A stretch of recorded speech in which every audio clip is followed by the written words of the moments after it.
Kehadiran dari Justin Hubner diharapkan akan memberikan dampak positif pada permainan tim nasional Indonesia. Bagaimana skenario terbaik agar Indonesia bisa lolos 8 besar?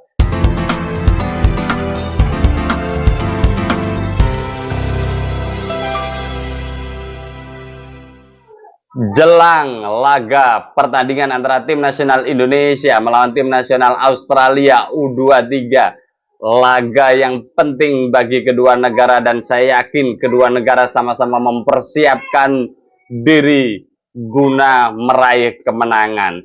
Bagi tim nasional Indonesia, kehadiran dari Justin Hubner diharapkan akan memberikan dampak positif pada permainan tim nasional Indonesia.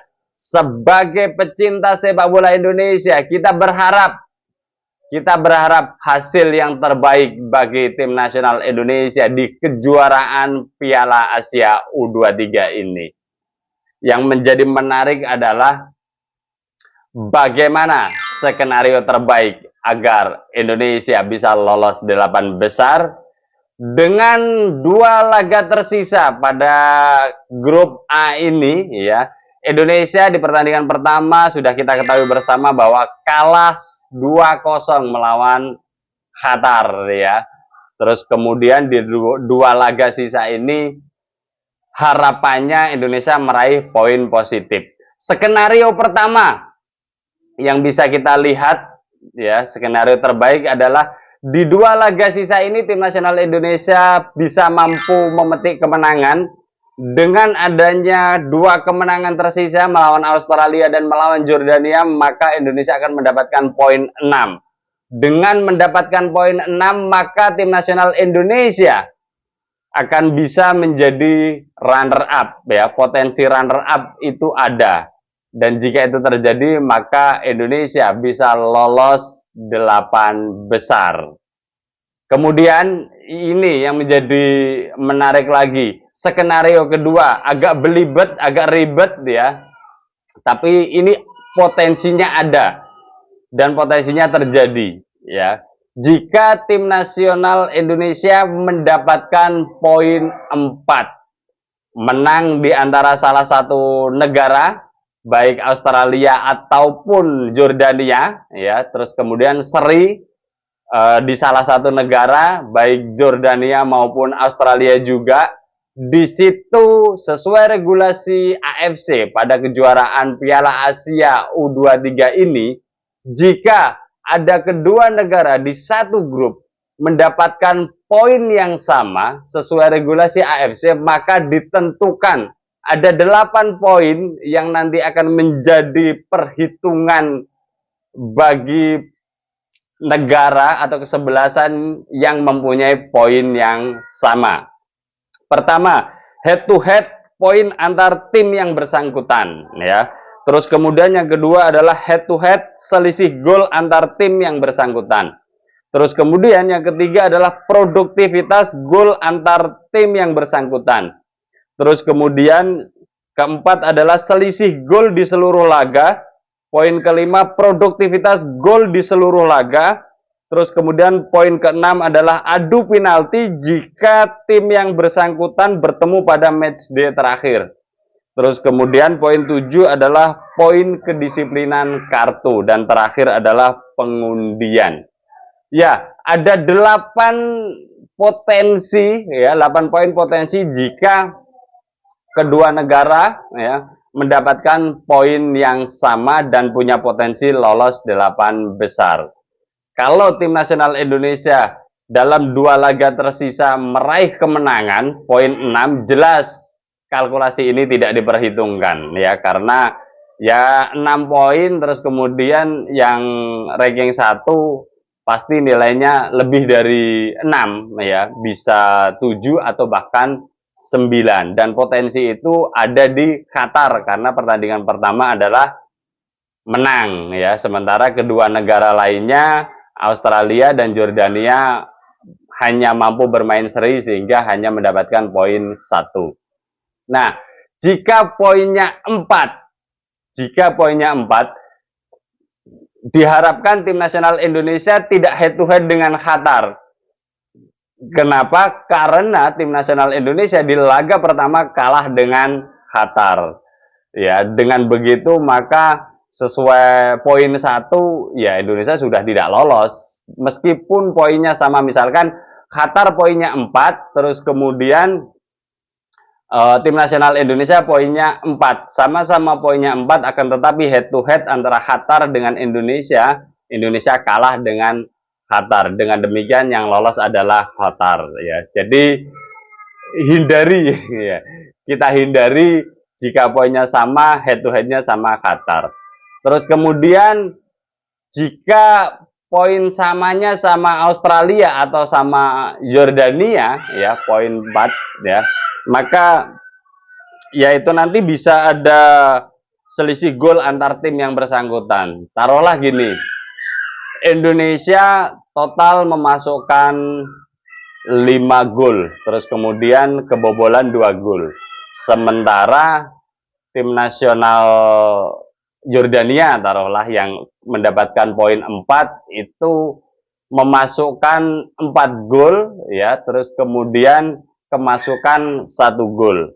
Nah, dari situ Indonesia bisa lolos. Kenapa? Karena memang selisih golnya sama, ya, itu selisih gol berarti ada di poin 2. Terus kemudian produktivitas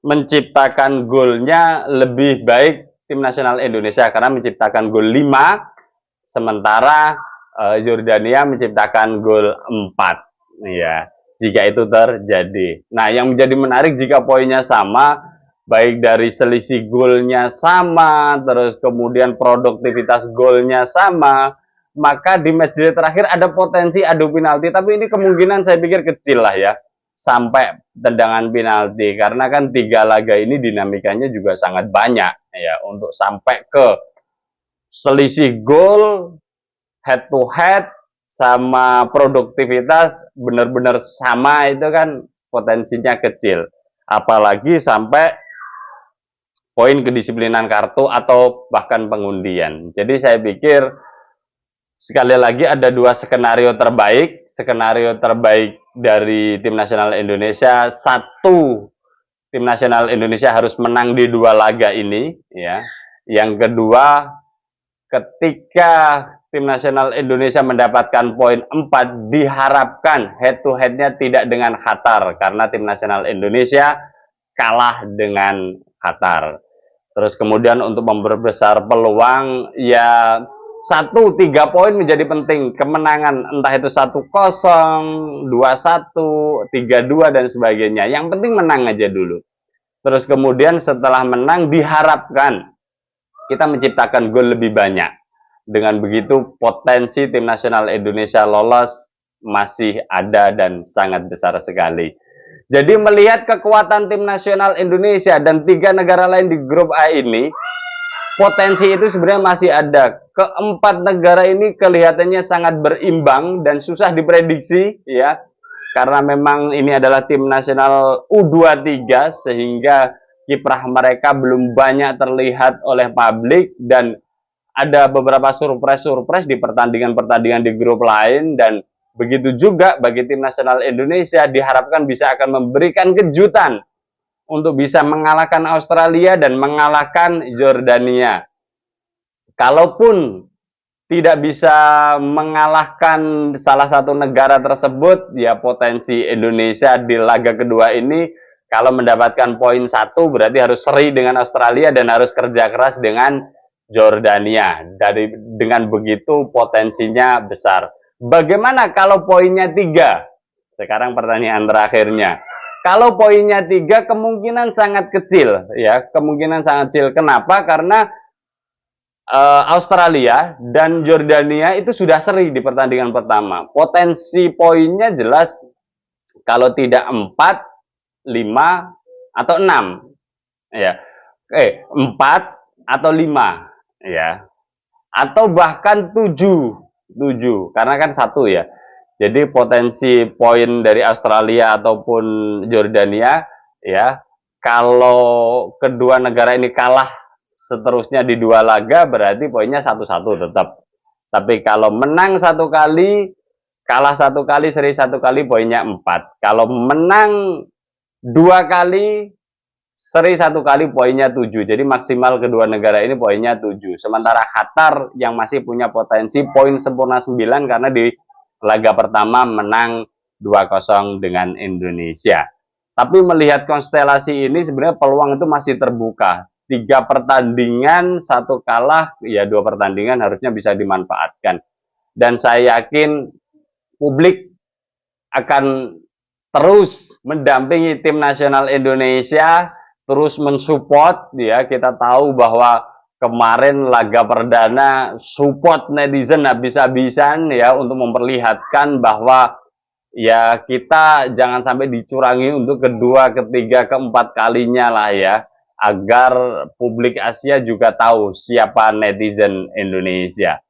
Oke, nanti kita akan update lagi setelah pertandingan antara tim nasional Indonesia melawan tim nasional Australia berlangsung ya. Semoga saja sekali lagi tim nasional Indonesia mendapatkan poin sempurna 3 poin dengan Australia. Dengan begitu maka Indonesia masih bisa menjaga asa lolos 8 besar dan potensi itu masih besar. Kita nantikan video selanjutnya dalam mendampingi turnamen besar ini, Piala Asia U23, bersama saya Setia Uban. Thanks for watching.